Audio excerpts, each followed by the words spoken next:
بسم الله الرحمن الرحیم. السلام علیکم ورحمت الله وبرکاته. هیله لرم چې ټوله جوړ روغ خوشحاله او د صحت جامې په بدن وي. له لږ ځنډ څخه وروسته نن راځو خپل د امازون درسونه لړۍ د همدې ځای څخه پیل کوو چې په تېره ورځ کې مو د ډروپ شپینګ په اړه خبرې کړې وې چې ډروپ شپینګ څه شو. په مکمله توګه مو په ډروپ شپینګ باندې بحث کړی و. نن راځو پر هولسیل بزنس موډل باندې بحث کوو چې هولسیل بزنس موډل موږ څنګه کولی شو شروع کړو او څه ته ویل کېږي. هولسیل بزنس موډل چې دی دوستانو دا په دا موډل کې موږ کولی شو چې د نورو منوفیکچرانو، سپلایرانو او ډسټریبیوټرانو پروډکټونه یا د برینډو یا د هولسیلرانو هغه پروډکټونه خرڅ کړو کوم چې دوی مخکې اډورټایزمنټ ورته کړی وي، هغه یې پروموشن کړی وي، هغه تر هغه خپله حده پورې څومره پروموشن ته چې ضرورت وي همهغه نتیجې چې رسولی وي یا کوم نور اډورټایزمنټ یا پروموشن چې ورته کوي همهغه پروموشن ورته کوي. موږ ته دوی هغه پروموټ پروډکټ خرڅوو.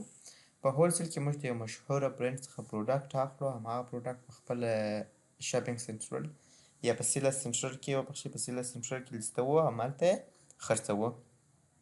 هولسیل کې دوستانو په هولسیل کې چې کله موږ او تاسو هولسیل کوو د دې لپاره موږ د پروډکټ لپاره په برند هانټینګ کوو. کله چې موږ برند هانټینګ وکړو بیا له همهغه برند څخه اپروول اخلو. البته هغه اپروول چې امازون د هغه برند انوایس اکسپټ کوي یا اکسپټیبل وي په امازون کې له هغه څخه پروډکټ اخلو او په امازون سیلر سنټر کې لیستوو چې دا عبارت له هولسیل څخه دی. په هولسیل بزنس موډلونو کې چې مثلا هغه کوم څه اجناس شامل دي او ورته ضرورت وي موږ څه رقم هولسیل کولی شو، هغه ځینې سټیپونه په همدا درس کې کوریږي. د هغه څخه یو مهم شی چې دی کله چې موږ هولسیل وکړو نو اول سیلر اکاونټ مهم دی چې البته پروفیشنل ډول سره مو سیلر اکاونټ جوړ کړی وي. نو په دا کې موږ باید امازون سیلر اکاونټ په پروفیشنل ډول سره جوړ کړو. البته د پروفیشنل بیا بزنس پروفیشنل اکاونټ چې دی ډېر معتبر اکاونټ دی. موږ باید چې د پروفیشنل بزنس اکاونټ ولرو او بل موږ په هولسیل کې دوه رقمه پروډکټ خرڅولی شو چې یو برینډ پروډکټ دی او بل جنریک پروډکټ دی. برینډ پروډکټ دوستان هغه پروډکټ ته ویل کېږي چې په هغه کې موږ په هولسیل لپاره لیسټینګ کوو، هغه موږ څخه امازون انوایس وغواړي یا د برینډ یا د ډسټریبیوټر اتورایز لیټر وغواړي. د هغه لیټر په واسطه امازون موږ ته اجازه راکوي چې د همهغه کس پروډکټ خرڅ کړو. په دوهم قدم کې دوستانو جنریک پروډکټ دی. جنریک پروډکټ دوستان هغه پروډکټ ته ویل کېږي چې په جنریک ډول سره لیست شوي برینډ یې معلوم نه وي، پروډکټ ته یې پروموشن ورکړی وي، د سیلر لخوا لیست شوي چې هماغه پروموشن ورکړی وي، اډورټایزمنټ ورته کړی وي. نو موږ بیا هغه پروډکټ کړو. که چیرې هغه پروډکټ جنریک پروډکټ و، هغه برینډ رجسټر نه و یا ټریډ مارک یې رجسټر نه و، موږ بیا په هغه کې څه کوو میټو لیسټینګ کوو. د میټو لیسټینګ موږ په همهغه کې ترسره کوو چې دې ته بیا د جنریک پروډکټ لیسټینګ ویل کېږي چې زیات وخت په یو ای کې اس ای مارکیټونو کې له دا طریقې څخه استفاده کېږي. په ال ال سی کې البته په هولسیل بزنس موډلو کې چې مهم شی دی هغه دوستانو ال ال سی دی چې موږ او تاسو باید ال ال سی یا ریسیلر سرټیفیکیټ دا باید ولرو. کله چې موږ ال ال سی اخلو د هغه څخه رسیلر پرمټ، ریسیلر سرټیفیکیټ، دا ای آی ان او دا ټول اجناس په پکیج کې شامل دي.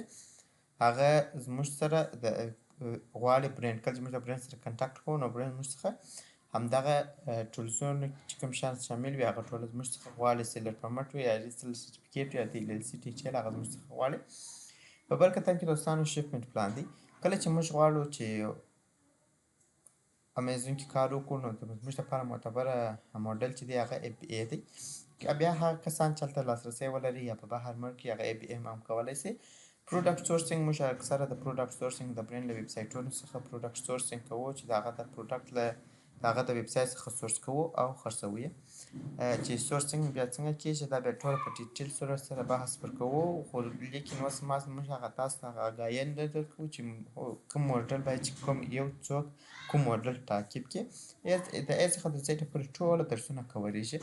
او بل په وروستي قدم کې چې دوستانو چې اډورټایزمنټ یا پی پی سی کمپین چې په دې کې موږ ته د اډورټایزمنټ ضرورت نشته یا د پی پی سی کمپین دا چې دی دا برینډ خپله کوي. کوم پروډکټ چې برینډ لیست کړی وي هغه د اډورټایزمنټ برینډ خپله کوي.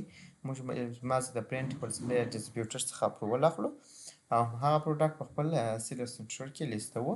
پی پی سی کمپین او اډورټایزمنټ کوپان لیډینګ ډیلز دا ټوله د چا کار دی؟ دا خپله د برینډ کار دی، همغه یې پر مخ وړي. د هولسیل زیات دوستان چې هولسیل شروع کوي یا خلک یې ریکمانډ هم ورکوي د هولسیل ته چې د هغه ګټې مثلا څه شی دي. د هولسیل ګټې دا دي دوستانو په هولسیل کې کله چې موږ او ستاسو هولسیل شروع کړو په هولسیل کې زموږ سیل نسبت پرایویټ لیبل ته ډېر راځي ځکه چې هغه یو پروموشنل پروډکټ دی هغه پروموټ شوی دی د هغه برینډ دې ته کار کړی دی. نو کله چې موږ دلته د هولسیل پروډکټ لیست کړو نو موږ کولی شو چې د هغه پروډکټ ژر خاص کړو او بل په هغه کې د پروفیټیبل پروډکټ چې ډېر خلک یې خوښوي البته کې ګټه د پرایویټ لیبل په نسبت کمه ده خو پروفیټیبل په دې واوسي کله چې موږ د برینډ څخه پروډکټ واخلو هغه نسبت د هولسیلر یا ډسټریبیوټر د پروفیټیبل دي. نو موږ عموما کوشش کوو چې له برینډ څخه اپروول ترلاسه کړو. کله چې موږ له برینډ څخه اپروول ترلاسه کړئ نو بیا موږ هغه پروډکټ په امیزون سیلر سنټر کې لیستوو او هغه به زموږ لپاره یو پروفیټیبل پروډکټ وي چې دا زموږ او ستاسو د نن درس د هولسیل په اړه و. هغه دوستان چې نوي زموږ چینل ته راغلي یا زموږ چینل نوی سبسکرایب کړی د هغو څخه هیله کېږي چې ویډیوګانې په تسلسل سره وګورئ چې کومه ویډیو چیرته موږ اپلوډوو هغه به ټوله معلومات هم هغه دوستان زموږ چینل ته نوي راغلي چې هغه به کله چې دې راسي و درسونو ته نو درسونه به په تسلسل سره ګوري مثلا دلته به راسي له همدا ځای څخه به ویډیوګانې نه ګوري ځکه دلته مختلف ویډیوګانې ټوله اپلوډ سوي چې تاسو په پلی لیست راځئ دوستانو په پلی لیست کې به د لومړني پلی لیست څخه شروع کوئ چې معلومات ورته ستا لومړی به دا پلی لیست ګورئ چې اووه ویډیوګانې پکښې اپلوډ سوي دي د همدا پلی لیست سره ویډیو ته بیا خپل ټایټل او خپل نمبر ورکول سوی دی چې اوله کومه ویډیو وګورئ دویمه به کومه او درېیمه کومه او د دې څخه تر څنګ کله چې تاسو دا پلی لیست ویډیوګانې وکتلې وروسته به په دویم قدم کې همدا پلی لیست ته راواړئ او همداسې په تسلسل سره په خپلې ویډیوګانې وګورئ. نو هیله در څخه کېږي چې په همدغه تسلسل سره مخته ولاړ شئ ځکه دا تاسو ته اسانتیا جوړوي تاسو به پکښې ورکېږئ نو ستاسو اسانتیا په خاطر مو همداسې ترتیب کړي او جوړ کړي چې نو هیله لرم چې همداسې دوام ورکړئ او کوم چا کوم سوال غوښتنه یا پیشنهاد وي په کمنټ کې موږ ته جواب پرېښولی شئ او د چینل له ملګرو سره شریک کړئ تر څو هغه هم د دې فرصت څخه استفاده وکړي او ګټه واخلي او زموږ یوټیوب چینل درسره سبسکرایب لایک او کمنټ راته پرېږدي. مننه ژوندي اوسئ.